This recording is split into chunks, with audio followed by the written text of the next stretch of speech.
It's not just a resume site anymore. It's a leadership and influence platform. And I think that's really important because visibility leads to opportunity.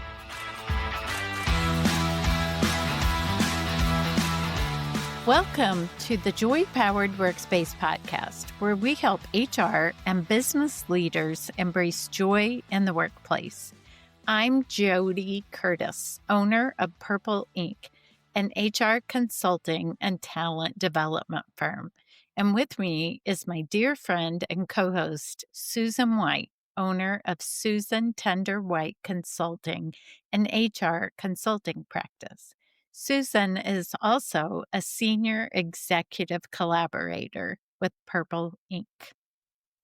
Several months ago, one of our listeners asked us to talk about getting the most out of LinkedIn. Ironically, a new member of our Purple Ink team just asked me the same question this week. So I thought it was a good time and a good topic to explore. Many of you might understand the value of using LinkedIn to find a job, or you may be contacted by recruiters who use LinkedIn to find you on there, or others might use it to find prospects to sell their goods and services. And when I co authored the book Joy Powered Networking, we talked about using it as a great way to network, to keep connected to people you meet. And those are all true, but you can also use it to build a brand. And we'll talk about that more today.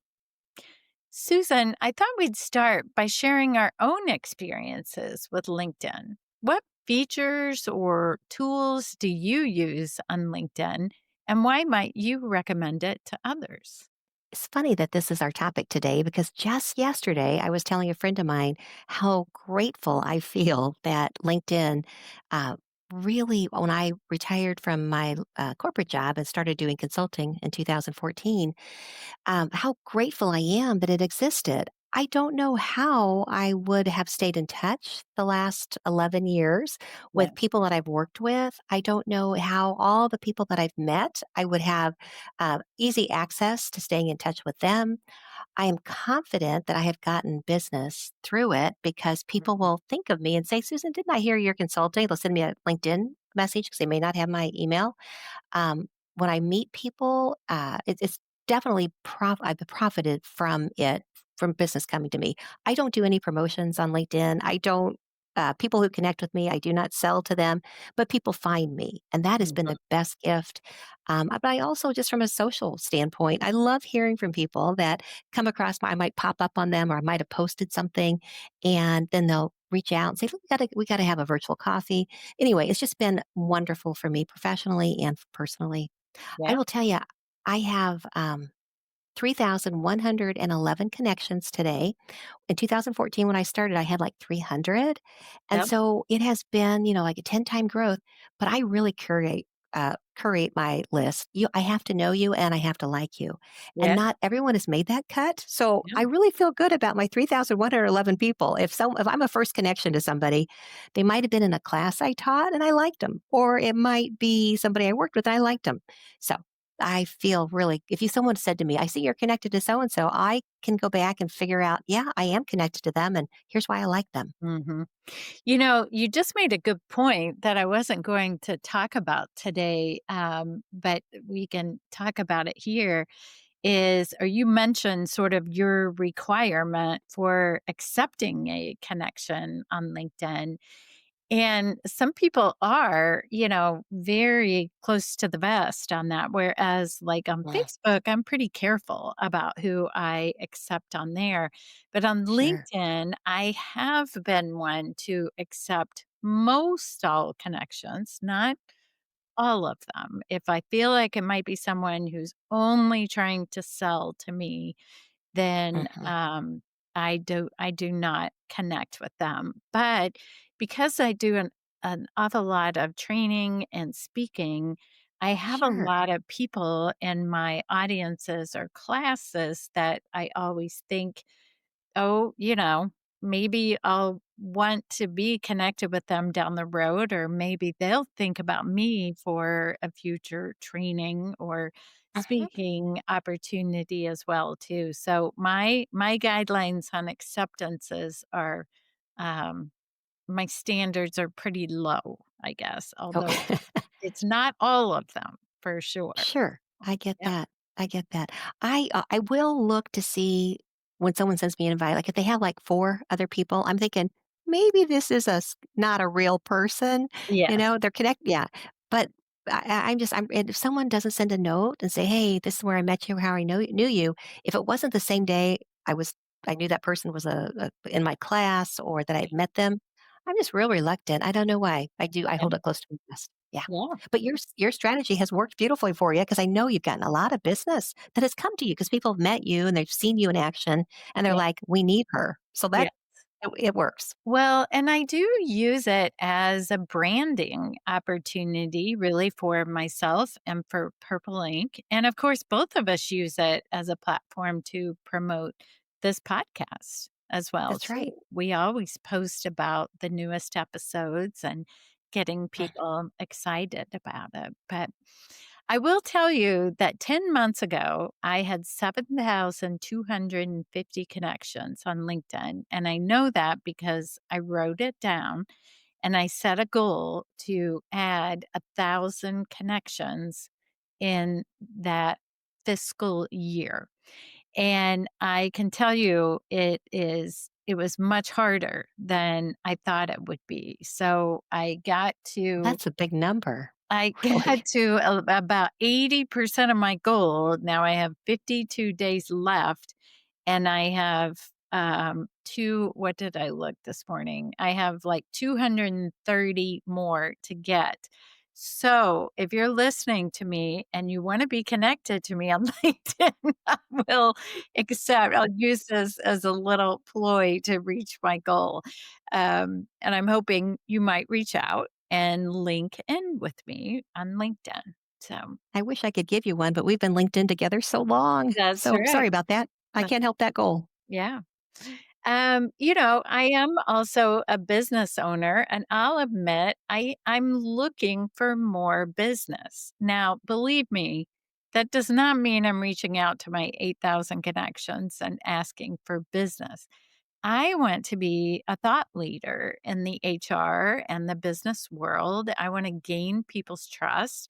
And I want people to look to me as someone they would reach out to if they had an HR issue. So when I make my posts, I guess I could say I want to be an HR influencer on there. So Mhm.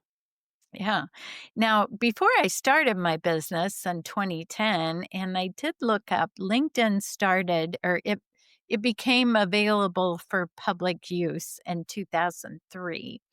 And I just used it as a way to be able to find people that I didn't necessarily want to add their phone number and their email to my contact list. But it was, again, people in my classes or hearing me speak, thinking I might have a reason to connect with them or maybe a client. But honestly, I didn't post a lot. I did use it though to learn about when people got promotions or took on new jobs and to learn about what was going on in the business community. So, for our listeners today, I think about what about you? What are you using LinkedIn for? And what might you hope to gain from it? You may or may not have the same goals as Susan and I. They might be completely different. Or have you even thought about having a goal with LinkedIn, right? Maybe you're just kind of there and not having any specific goals about it. So, hopefully, we can help you today if you do have a goal. So, Yeah, I was gonna mention that back when I was doing career coaching, I it was so helpful to have LinkedIn because you could look at, your network to figure out, are there people who work at certain companies that might be willing out of the goodness of their heart to do informational interviews? right, Certainly, I think that LinkedIn's job postings, program is terrific. Most professional jobs, organizations are gonna put, a posting out on LinkedIn, whether they pay to do it or they share it out there. So right. I just believe that professionals really do want to be active on LinkedIn. Yeah. You may not be looking for a job, but you want to make sure you've got connections out there, you're staying current. There's so many wonderful articles people post out there. Yeah. For me, I look at LinkedIn at least once a day, Yeah. usually more. I do too. I do too. And, you brought up a good point that I didn't even specifically mention that Purple Ink, of course, we do offer recruiting. So we post all of our open Mm, positions on LinkedIn as a way to, and sometimes those are paid ads and sometimes those are just posts sure. as well too. Depends on Hmm. how, how much promotion we need on the position. So, Hmm. but LinkedIn is a powerful tool, but only if you use it intentionally. So today we'll walk through why does LinkedIn matter, how to use it effectively, and what strategies can help you build trust and influence. Susan, why don't you start with why does LinkedIn matter? Well, let's start with the big picture. LinkedIn has over 1 billion, yes, with a B, 1 billion members across 200 plus countries and territories as of 2025. And that's according to Forbes. It's not just a resume site anymore, it's a leadership and influence platform. And I think that's really important because visibility leads to opportunity. When Mhm. you post regularly, you're not just sharing updates, you're shaping how others perceive your credibility, your expertise, and your values. People get to know you over that platform. Mhm.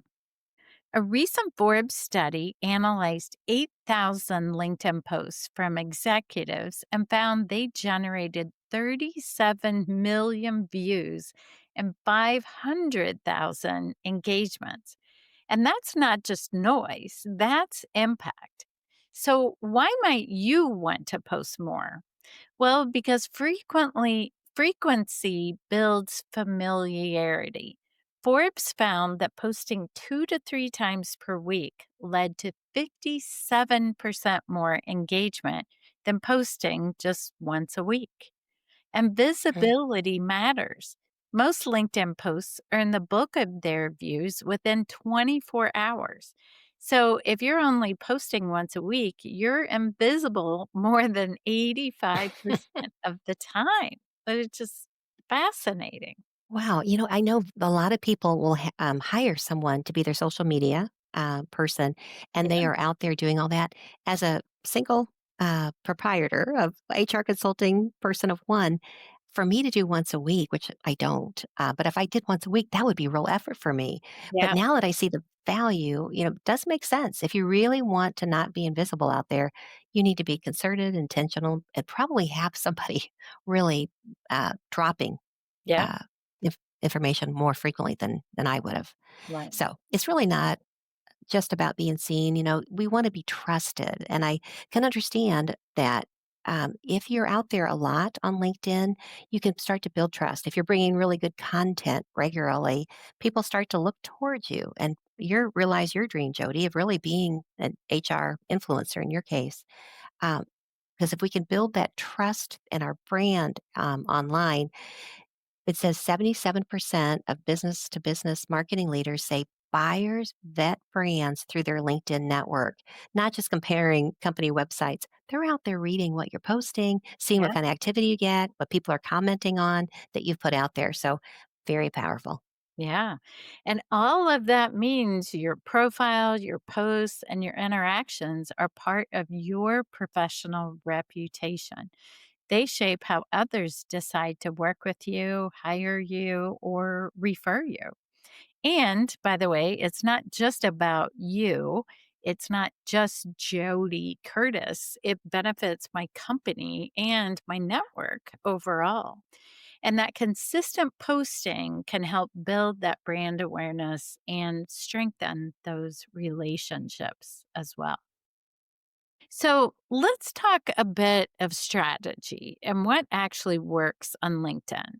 We've mentioned before to post frequently. Again, if this is your goal, right, to be an influencer on LinkedIn, but don't worry about perfection. when you post or, always saying the exact words.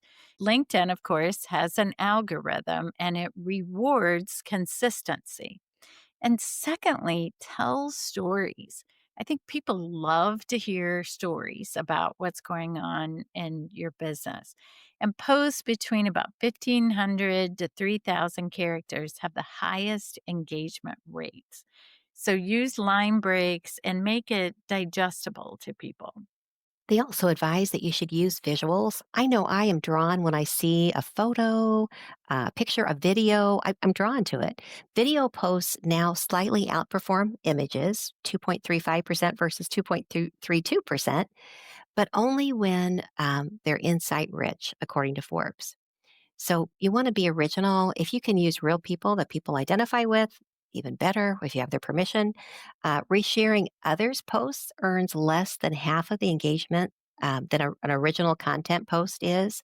Every once in a while, I am so moved by somebody's that I share it. But if you're looking for engagement, that may not be the strategy. Doing your original content, according to Forbes, it would be a better route to go. LinkedIn will reward authorship and credibility. And finally, grow your network thoughtfully. Add your LinkedIn link to your email signature, your business cards, your newsletters. Comment meaningfully on others' posts. So get it out there.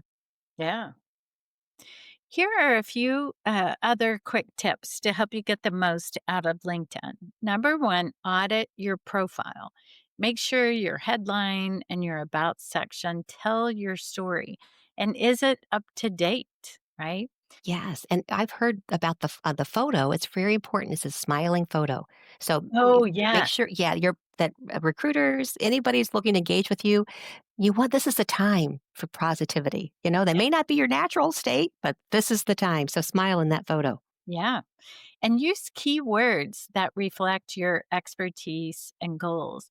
It's important to note too, if you are using it to look for a new position, those keywords can be anywhere in your LinkedIn. They can be in the profile, they can be in a job description, they can be in a skills section as well too. So if our team is searching for candidates on LinkedIn and they're looking for someone within 100 miles of Indianapolis who has 10 years of experience in engineering, who have supervised a team or led a successful team, all those words we might be plugging in to find candidates. So, have those words in there somewhere, right? Another tip that I got is that kill the suit. You want to make sure resumes are usually pretty formal, but Yeah. LinkedIn is your approachability is important because Mhm. you want people to contact you who don't know you, right? Right. And so if you are usually really buttoned down and dress up suit, you're a male. Probably not time to wear a tie. If you're a female, maybe it's time to go with the sweater instead of a jacket. You decide what Yeah. you feel is most approachable with that smile is going to increase the likelihood that people will go ahead and click and send you a message. Yeah. I love it. I love it. And then again, we talked about, engaging on other people's posts or joining conversations that people can see you're visible on there as well, too. So, I have this real need to encourage other people.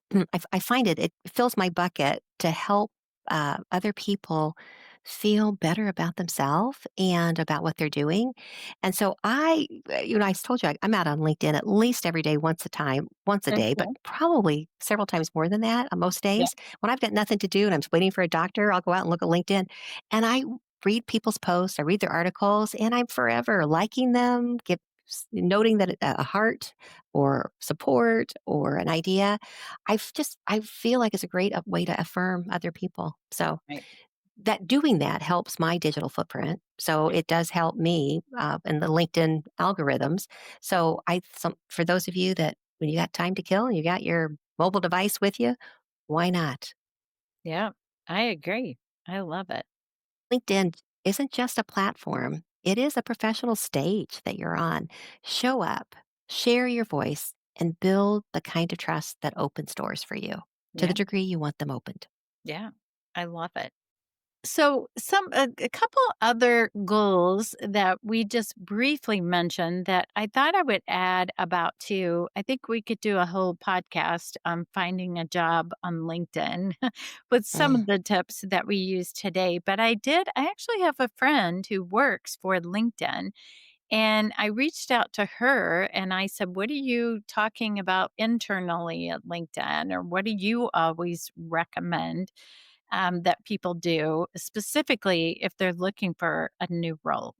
And she said the best advice is for people to keep their profile up to date and add skills for different roles they've had. She said that sounds straightforward, but that people don't always think about how LinkedIn's job matching algorithm works and what powers the tools that recruiters have. So, as Purple Ink being a recruiter, we have a lot of extra tools that we can use to find people on LinkedIn that the average user doesn't have. So, those keywords, those experiences, you mentioned earlier, Susan, as well, about the difference between a resume and LinkedIn. We always recommend to people to keep their resume short. But on mm. LinkedIn, that's not necessarily true. You can add all you want on there. Not that you necessarily need to add, that I worked at Dairy Queen when I was in high school, which might not be relevant, but it does give me an opportunity and going back a few more years to show some more skills or different experiences that I had as well too. And that increases the likelihood that you're gonna have more words match up, for the Right. Boolean word search. So, Exactly. yeah, it's Yeah. time to let it all out. Yeah. Also, for someone on LinkedIn who is looking for new opportunities or roles, my friend at LinkedIn suggests if you're reaching out somewhat cold to people who work at organizations you're interested in, that you might say, "This is who I am, these are my skills and experiences, and I'm interested in this particular role. And here's why I think I would be a good fit. Do you happen to know the hiring manager or anyone on the team?" And she says that can be a lot more useful than reaching out to Mhm. someone and saying, "Do you have 30 minutes to talk?" For example. Right. Like you're Nobody has 30 minutes to talk to someone they right, don't know. right. Mhm, And you're being very specific. I know if someone reached out to me with a specific request, I mhm, would respond to that. But if they mhm, reached out cold and said, "Do you have 30 minutes to talk?" I'm telling you, I might not follow up on with them on mhm. that too. So, Fair enough. thought that was good advice. Good advice, yeah. Jody, it's time for a listener question. And this one comes from one of our listeners in August of 2025. How do you ensure that employees are actually contributing and not just using AI to do their jobs? Well, I had to laugh at that question because I have to say what my first thought was, I hope my people on my team are using AI to do their Mhm, jobs. I'm a big fan of AI. I think it helps us to be significantly more efficient if we're using it well and using it properly. And I keep asking my team to be more creative in using it. But I wonder if what people are really thinking is, do I have an 8-hour job and I'm doing it in 3 or 4 hours because I'm using AI, and then I'm taking the rest of the day off? So mm, I'm suggesting that a question might be, how can people use AI to do their jobs and then do more with the extra time, or to have it automate tasks that are a bit redundant or boring, or not mm, necessary for them to spend a lot of time on, but allow them to work at a higher level or to create more opportunities for themselves to show their creativity or their ability to take on higher level projects and tasks. So I do have to laugh a bit too because, I've been around a while with my gray hair, and I think and I know there's a lot of angst about AI, and I'm not suggesting that maybe isn't valid, but, I remember when I started work, we didn't have computers. And when I got a computer at my desk, I thought, "Oh my gosh, I'm gonna be so fast now. What will I do with my time? Or I'll never have to work overtime again now that I have a Mm, computer." And you know what? We figured out how to crank out more work and take on more mhm. opportunities and do more things. And I have faith that the greater population of the workforce at least will feel that way as well. So Oh, that's a great outlook, and I think you're probably 100% right. so we'll see what happens. Now for In the News. We did a September bonus episode on job hugging, so I'll only discuss it briefly here. But by the way, if you would like to access our bonus episodes, check out our Patreon page. We have three monthly membership tiers where you can get perks like early and ad free access to episodes, video recordings of them, our top action items, and these bonus episodes. If you want to try it out first, you can sign up for a 7-day free trial, and you can find all this great stuff at patreon.com/joypowered. That's Patreon, patreon.com/joy powered. So let's go back to my initial thought. What is job hugging? Well, in contrast to the once popular trend of job hopping, a new phenomenon called job hugging is gaining attention. Coined by Dr. Diane Hamilton in a recent Forbes article, job hugging describes employees who cling to roles that no longer align with their goals or growth potential. This behavior is often driven by fear of economic instability, of losing benefits, or the uncertainty of change, as well as emotional loyalty to teams or managers.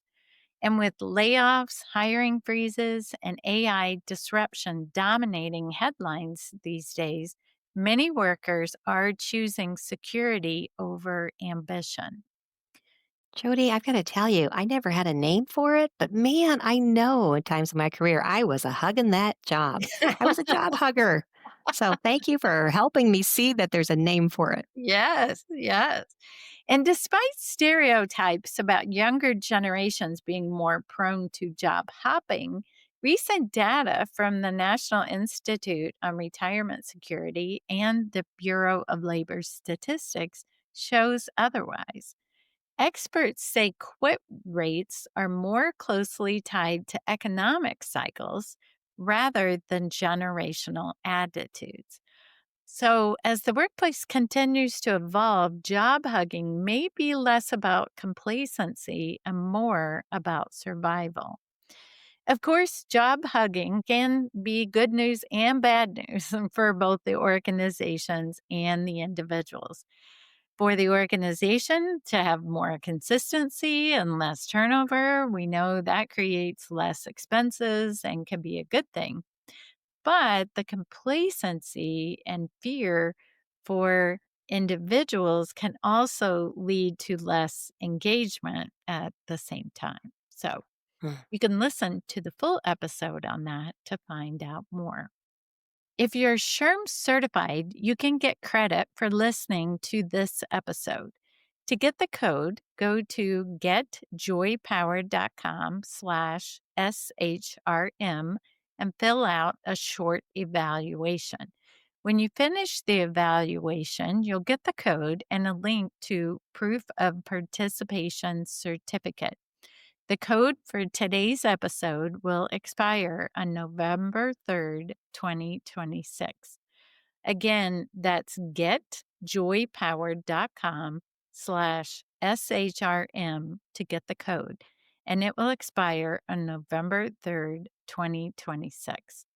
Thank you for listening today, and thanks for your dedication to the HR profession. Please tune in next time and make it a joy-powered day. Thank you. If you like the show, please tell a few friends about us and let us know what you thought by leaving us a rating or review on Apple Podcasts or wherever you're listening right now. Become a Joy Powered member to get extras like early access to episodes, video versions of the episodes, bonus episodes, and even more. Learn more at patreon.com/joypowered. You spell Patreon, Patreon. So it's patreon.com/joypowered. You can find more information on our podcast, books, blogs, and more at getjoypowered.com. We're at Joy Powered on Instagram, LinkedIn, and Facebook. And you can email us via joypowered@gmail.com. Make it a joy-powered day.